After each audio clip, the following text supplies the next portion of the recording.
rarely have the dangers of taking a lesser-ranked opponent too lightly been more starkly exposed than in 2005 when Australia lost to Bangladesh at Cardiff's Sophia Gardens in the opening game of their ODI Tri-Series played in the United Kingdom that also featured England. Despite being the reigning World Cup champion and having completed an ODI and Test Series whitewash in New Zealand earlier in the year, Australia's team, led by Ricky Ponting, and which included names such as Gilchrist, McGrath, Hayden, Gillespie, Martin, Clark and Hussey, saw the 50 over a total of 249 chased down with 4 balls to spare.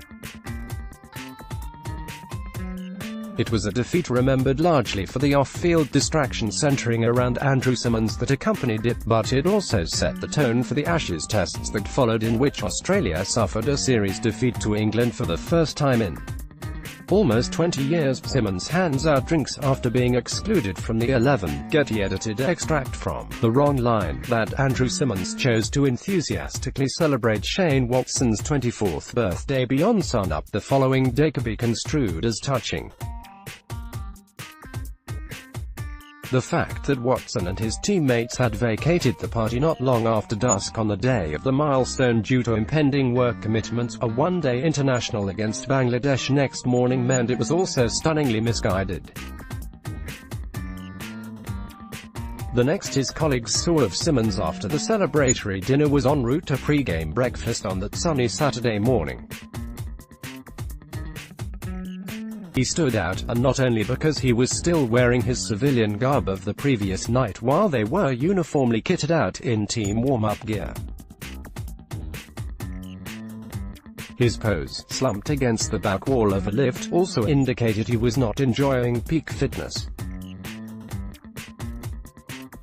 He changed into his training outfit and shoveled down a greasy breakfast, but while undergoing preliminary stretching exercises at the ground, the truth leaked out. Reeking of booze, Symonds propped his right leg on a wheelie bin to extend his hamstring and, to the bewilderment of those watching, remained utterly oblivious as the support symbolically rolled away from beneath him. His name was hastily scratched from Australia's team sheet, the official explanation being that he had suffered a niggle during the warm-up.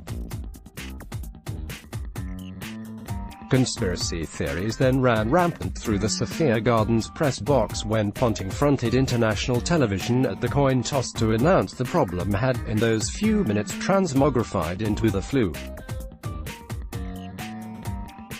Word also emerged from the TV commentary team, where Darren Neyman was filling a guest role, that the truth lay closer to Symonds being well and truly leathered. Lehman then confirmed that he had received a drunken call from the Queenslander around 3 a.m, urging him to come out and join the Welsh wildlife. But the ex-player wisely demurred and advised Symonds to call it a night. That counsel was ignored. Other reports then surfaced that Symonds had been seen stumbling about outside the team's Cardiff hotel around 6 a.m, just hours before game time.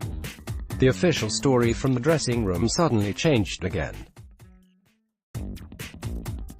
The all-rounder was now being investigated for a breach of team rules.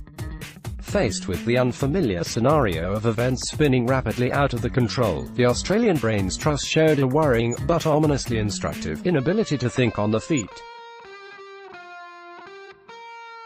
Ricky Ponting congratulates the Tigers. Getty Ponting stuck to his prefabricated plan upon winning the toss and, despite the morning's upheaval and a damp pitch rendered lively as it sweated under the Welsh sun, opted not to immediately unleash his bowlers on the underqualified Bangladeshis. Instead, Australia's hastily recast lineup struggled with the bat, and then, as the pitch flattened out in the heat, Bangladesh cashed in on lackluster bowling and lamentable fielding. Unlikely cricket history was made with 4 balls to spare, and it wasn't only the late afternoon rays beating into the makeshift media conference room that generated heat in the post-match post-mortem. Despite the airless conditions, Ponting sat ashen-faced. He tried manfully to defend the morning's deceptions, as well as downplay their impact on the result, and grimly promised that Simmons' punishment would be delivered swiftly and decisively. He had no choice. His humiliated and riven team's next match against a disbelieving England waited barely 12 hours away, 40 miles across the mouth of the Severn River, in Bristol. This is an edited extract from Andrew Ramsey's book, The Wrong Line, published by ABC Books and which is available in paperback or e-book through the ABC shop. An earlier version of the extract first appeared on cricket.com.au in 2015.